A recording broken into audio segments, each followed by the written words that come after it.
کروا گیا تھا، جبکہ اس کی کلائی بری طرح سے دکھنے لگی تھی۔ تمہارے لیے بہتر ہوگا کہ تم چپ چاپ میری فائل واپس کر دو، نہیں تو اپنی فائل ڈھونڈنے کے لیے میں تمہارے کمرے کا ستیہ ناش کر دوں گا۔ اسے دھمکا چکا تھا۔ اسے اچھی خاصی دھمکی لگاتے ہوئے عاشر بولا، عاشر خان نے اگر تم نے میرے کمرے کی طرف آنکھ اٹھا کر بھی دیکھا تو میں دایا جان سے کہہ کر تمہارا حشر نشر بگاڑ دوں گی۔ وہ بھی بنا ڈرے تب کے اس کے آنکھوں میں آنکھیں ڈال کر بولی تھی، او ایسی بات ہے، تو چلو پھر دیکھتے ہیں کہ کس میں کتنا دم ہے۔ عاشر اس سے کلائی سے تھامے اس کی کبرڈ کی جانب بڑھا تھا اور چھڑ سے کبرڈ کے پٹ کھولتے ہوئے اس کی ترتیب سے رکھے گئے کپڑوں کو ہاتھ سے مار کر نیچے گرا دیا تھا۔ ہیر منہ کھولے صدمے سے اسے دیکھتی رہ گئی تھی، جبکہ اگلی پیش قدمی اس کی دوسری کبرڈ کی جانب تھی جہاں اس کی پرسنل چیزیں رکھی ہوئی تھیں۔ وہ فوراً سے آگے بڑھی۔ پاگل ہو گئے ہو کیا؟ لڑکیوں کی پرائیویسی میں کوئی گھستا ہے کیا؟ وہ اس کے سامنے کھڑے ہوتے ہوئے اسے بول رہی تھی اور اسے اپنے کبرڈ کی جانب بڑھنے سے روک رہی تھی۔ میں بذات خود عاشر خان ہیر خان کی کبرڈ میں گھسوں گا جب تک میری فائل نہیں مل جاتی، وہ اسے کہہ چکا تھا، ایک طرف کرتے ہوئے کبرڈ کے پٹ کھول گیا تھا۔ نہیں میرے پاس تمہاری فائل کوئی مت کرو ایسا، میں نے تمہیں ایک دفعہ کہہ دیا ہے۔ یار تم کیا کر رہے ہو؟ وہ اس کے پیچھے دھکیلنے کی کوشش کرتے ہوئے خود ہی پیچھے کی طرف گرنے لگی تھی، جبکہ عاشر اس کی کبرڈ میں اس کی پرائیویٹ چیزیں دیکھتے ہی پیچھے زور سے کبرڈ کا دروازہ واپس بند کر گیا تھا۔ ہیر نے سٹپٹا کر فوراً اس کی کبرڈ کے آگے کھڑے ہوتے ہوئے اسے گھورا تھا، ایک بات یاد رکھنا ہیر خان، اگر مجھے ذرا بھی یہ پتہ چلا کہ میری فائل غائب ہونے کے پیچھے تمہارا ہاتھ ہے تو پھر میں تمہارا کیا حال کروں گا تم سوچ بھی نہیں سکتی۔ وہ اس کے بہت قریب ہوتا ہوا اسے 5 انچ کے فاصلے پر کھڑا ہوتا اسے سختی سے گھور چکا تھا۔ نوازتے ہوئے بولا تھا، اچھا تو کیا کر لو گے تم؟ اب بھی وہ بھی خواب میں آئی تھی، وہ دن تمہارا اس گھر میں آخری دن ہوگا، یہ میرا وعدہ ہے تم سے۔ وہ اسے سرد انداز میں دمکاتا ہوا پیچھے ہٹتا ہوا باہر نکل گیا تھا تو ہیر نے شکر کا کلمہ پڑھا تھا، تم تو تمہارے اگلے پچھلے بھی اس فائل تک نہیں پہنچ پائیں گے۔ وہ منہ بناتے ہوئے بولی تھی، جب کہ کچھ دیر پہلے ہی عاشر خان کی حرکت یاد کرتے ہوئے اسے دل ہی دل میں کوسنے لگی تھی جس نے اس کی کلائی مروڑی تھی اور ساری کبرڈ کو پل میں ملیا میٹ کر دیا تھا۔ کھڑوس کہیں کا نہ ہو تو بے شرم خان!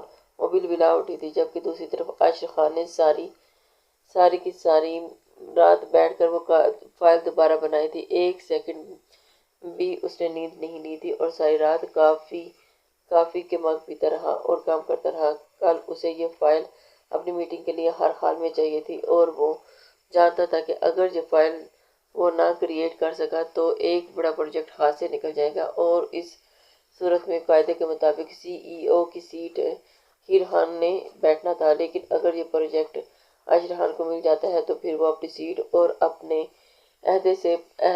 عہدہ ہی برقرار رہتا ہے۔ بات اب ہار جیت کی تھی اور دونوں ہی ایک دوسرے کو بری طرح سے ٹکر دینے والے تھے۔ ایک طرف ہیر مزے سے خواب خرگوش کے مزے لوٹ رہی تھی اور دوسری طرف عاشر اپنی نیند کو بھگائے اپنی فائل کو مکمل کرنے میں بزی تھا اور پھر صبح فجر سے کچھ دیر پہلے اور اپنا کام مکمل کرتا ہوا پھر ایک بھرپور انگڑائی لیتا ہوا لیپ ٹاپ بند کر گیا تھا۔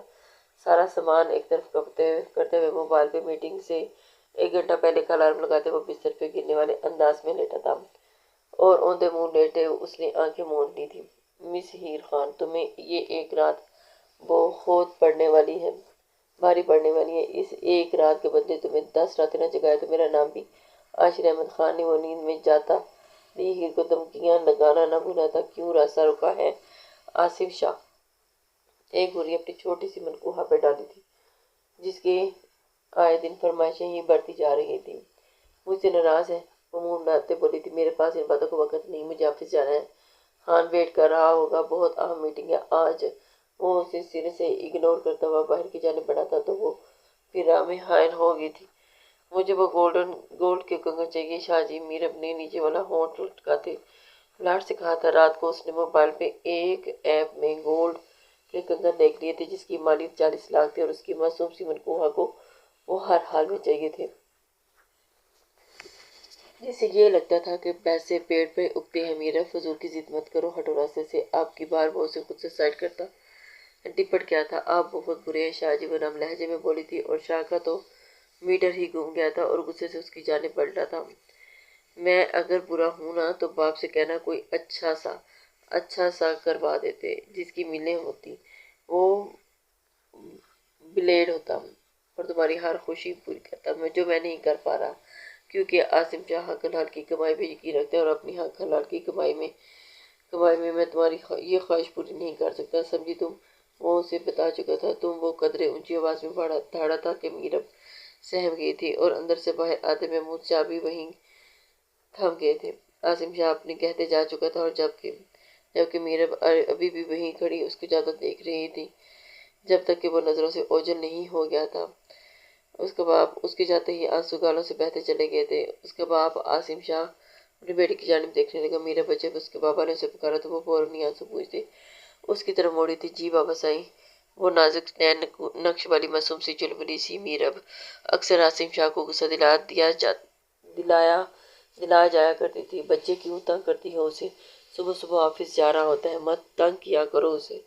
کیا چاہیے میری بیٹی کو؟ مجھے بتاؤ۔ وہ اس کے سر پر شفقت سے برا ہاتھ رکھتے پیار سے پوچھنے لگا تھا۔ اس کے باپ کے پاس بھی کوئی خاص وسائل نہ تھے کہ وہ اپنی بیٹی کی خواہش بآسانی پوری کر لیتے، لیکن باپ کا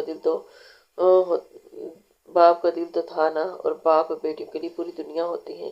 یہی وجہ ہوتی ہے کہ بیٹیاں باپ سے زیادہ قریب ہوتی ہیں، کیونکہ باپ چاہے خود کو پیش کر ہی کیوں نہ دے، اپنی شہزادی بیٹی کی خواہش ضرور پوری کرتا ہے۔ ارے بابا سائیں کچھ بھی نہیں، بس ایسے ہی تنگ کر رہی تھی۔ اسے ایسے ہی تنگ کر رہے تھے، جب تک اسے تنگ نہ کر لوں۔ وہ ہماری بات سے چڑ کھاتے ہیں تو سچ میں بہت پیارے لگتے ہیں، بالکل برف کا گولا۔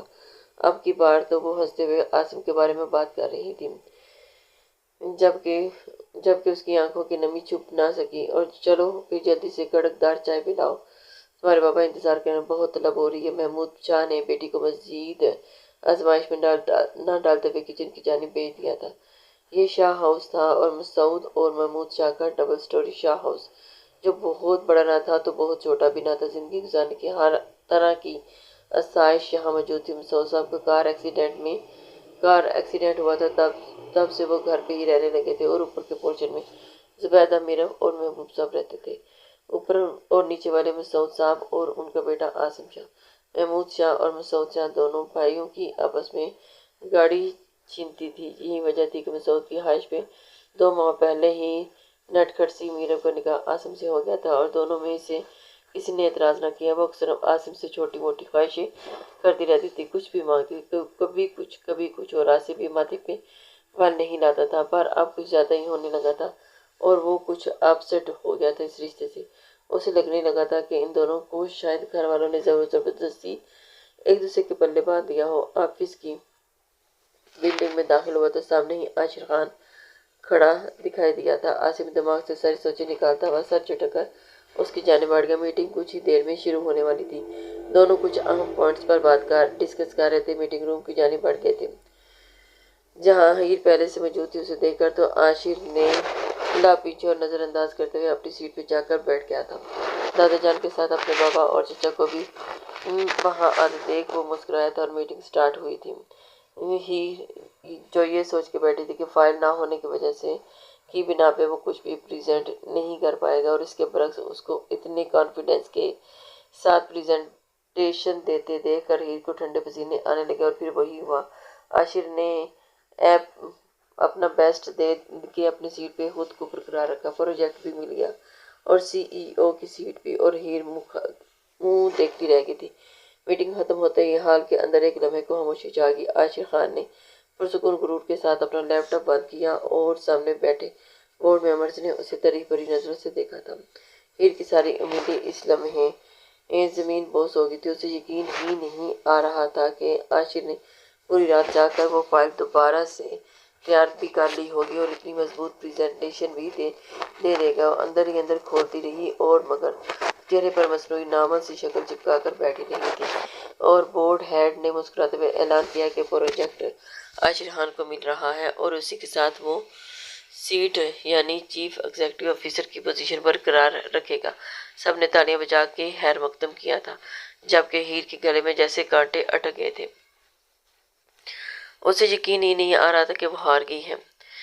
عاشر اٹھ کر جیسے ہی باہر نکلا تو اس کے چہرے پر فاتحہ مسکراہٹ تھی۔ دوسری طرف ہیر تیز تیز قدموں سے اس کے پیچھے لپکی تھی۔ عاشر جیسے ہی کار کی پارکنگ کی طرف بڑھا تھا، ہیر اس کے سامنے آن کھڑی ہوئی تھی اور دانت پیستے ہوئے اسے دیکھا تھا۔